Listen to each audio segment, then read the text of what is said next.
ఇదేదో కొత్త ప్రాజెక్ట్ కాదు. This paper is from 18th May 2023, 18 మే 2023. ఇందులో ఏం రాసిందండి? భాగ్యనగరంలో గలగల గోదావరి. ఇది దేని మీద బేస్ చేసుకుని రాసినారు? 17 మే 2023 నాడు కేబినెట్ సమావేశం జరిగింది పెద్దలు కేసీఆర్ గారి నాయకత్వంలో, ఆయన ముఖ్యమంత్రిగా. 17 మే 2023 అందులో ఏ నిర్ణయం తీసుకున్నారు? భాగ్యనగరానికి ఆ రోజు మూసీ ప్రాజెక్టు చైర్మన్ గా పెద్దలు సుధీర్ రెడ్డి గారు, ఎల్బీ నగర్ ఎమ్మెల్యే గారు ఉన్నారు.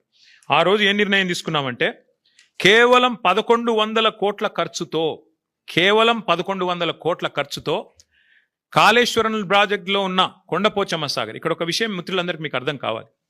కేసీఆర్ గారు కాళేశ్వరాన్ని ఎట్లా డిజైన్ చేశారంటే హైదరాబాద్ నెత్తిన, ఎందుకంటే హైదరాబాద్ మహానగరం భారతదేశంలో అల్టిమేట్ గా రెండవ అతిపెద్ద నగరంగా మారబోతుంది.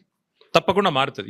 ఈరోజు జనాభా 1,20 లక్షలు కావచ్చు, భవిష్యత్తులో 3 కోట్లకు పెరుగుతుంది. అందుకే కేసీఆర్ గారు కాళేశ్వరం డిజైన్ చేసినప్పుడే రోజుకు 3 TMCల నీళ్ళు ఎత్తిపోస్తే భవిష్యత్తులో మనకు 1 TMC నీళ్లు హైదరాబాద్కే అవసరం పడుతుంది. 3 కోట్ల జనాభా పెరిగిన తర్వాత మళ్ళీ కొత్తగా నీళ్ల కోసం ఇవాళ చెన్నైలోనో లాటూరులోనో ఎట్లయితే రైళ్లలో ట్యాంకర్లు పెట్టి తెచ్చుకుంటున్నారో ఆ అవస్థ మన భవిష్యత్ తరాలకు ఉండొద్దన్న ఉద్దేశంతో చాలా ముందు చూపుతో 3 TMCల నీళ్లను మేడిగడ్డ నుంచి ఎత్తిపోసి ఇక్కడికి తీసుకొచ్చి మెడ్మానేర్ నుంచి ఆడికెళ్ళి పైకి తీసుకురావాలని ఒక ఆలోచన చేసినారు. అందులో భాగంగానే ఆనాటి మా ప్రభుత్వం తీసుకున్న నిర్ణయం ఏంటి అంటే కొండపోచమ్మ సాగర్ 618 మీటర్ల పైన ఉంటుంది సముద్ర మట్టానికి. మల్లన్న సాగర్ 560 మీటర్లు, 557 మీటర్ల మీద ఉంటుంది. మన గండిపేట 540 మీటర్ల మీద ఉంటుంది. అంటే కొండపోచమ్మ నుంచి నీళ్ళు తీసుకుంటే 618 మీటర్లకు వెళ్ళి 540 మీటర్లకు తీసుకుంటే గ్రావిటీ ద్వారానే నీళ్ళు తెచ్చుకోవచ్చు పూర్తి స్థాయిలో. అంటే 618 మీటర్లకి నీళ్లు వస్తే కిందికి పోతాయి కదా, పడవ దిక్కు నీళ్లు పల్లం దిక్కు పోతాయి కదా, అట్లా మనం తెచ్చుకోవచ్చు అనేది ఆ రోజు మా ప్రణాళిక.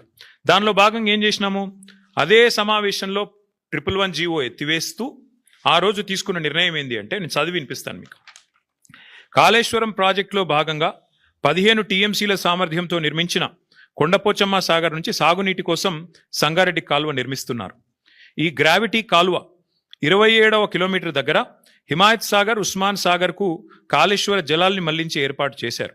సంగారెడ్డి కాల్వ గరిష్ట వరద ప్రవాహ సామర్థ్యం 5054 క్యూసెక్కులు కాగా ఇందులో సాగునీటికి 4354 క్యూసెక్కులు కేటాయించారు. మిగతా 700 క్యూసెక్కులను జంట జలాశయాలకు తరలించి మూసీ ప్రక్షాళనకు కేటాయించారు. సంగారెడ్డి కాల్వ 27వ కిలోమీటర్ నుంచి మళ్లించే కాళేశ్వర జలాలని సమీపంలో ఉన్న రావల్కోల్ చెరువుకు తరలిస్తారు. అక్కడి నుంచి కాల్వ ద్వారా లేదా పైప్ లైన్ ద్వారా ముత్తంగి ప్రాంతం మీదుగా గండిపేట జలాశయానికి తరలిస్తారు. గండిపేట నుంచి జలాలు హిమాయత్ సాగర్కు వస్తాయి. అక్కడి నుంచి ఏడాది పొడవునా జంట జలాశయాలు కాళేశ్వరం జలాలతో నిండుగా ప్రవహించనున్నాయి. దీంతో పాటు ఇంకొక ముఖ్యమైన మాట, హుసేన్ సాగరు హైదరాబాద్ నడిబొడ్డున ఉంటుంది. హుసేన్ సాగర్ని కూడా ఎప్పటి నుంచో నడుస్తున్నాయి ప్రణాళికలు క్లీన్ చేయాలని.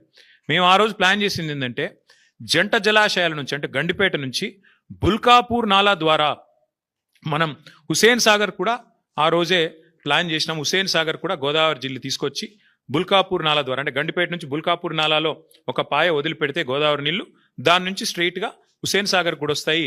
తద్వారా మొత్తం ఇటు హుసేన్ సాగర్ అటు 2 జంట జలాశయాలు కూడా పూర్తిగా సమృద్ధిగా ఉంటాయనేది మన agenda. This is from 17th May 2023 cabinet in KCR government. కేవలం 1100 కోట్ల రూపాయలతోనే ఈ పని చేయవచ్చు. ఇవాళ ముఖ్యమంత్రి ఏం చేస్తున్నారు, ఈ ప్రభుత్వం ఏం చేస్తున్నది? ఇవాళ మీరు పేపర్ యాడ్ చూడండి. కొండపోచమ్మ దగ్గర మేం సోర్స్ పెడితే దాన్ని కట్ చేసినారు, తీసేసినారు. కారణం లోగుట్టు పెరుమాళ్ళకెరక అని వారికే తెలియాలి, మాకు తెలియదు. 1100 కోట్లతోనే అయిపోయే ప్రాజెక్టును ఇవాళ 7380 కోట్లు, 90 కోట్లు, అంటే దాదాపు 7 రెట్లు పెంచేసినారు. ఎవరి కోసం, ఎందుకోసం చెప్పరు, సమాధానం రాదు.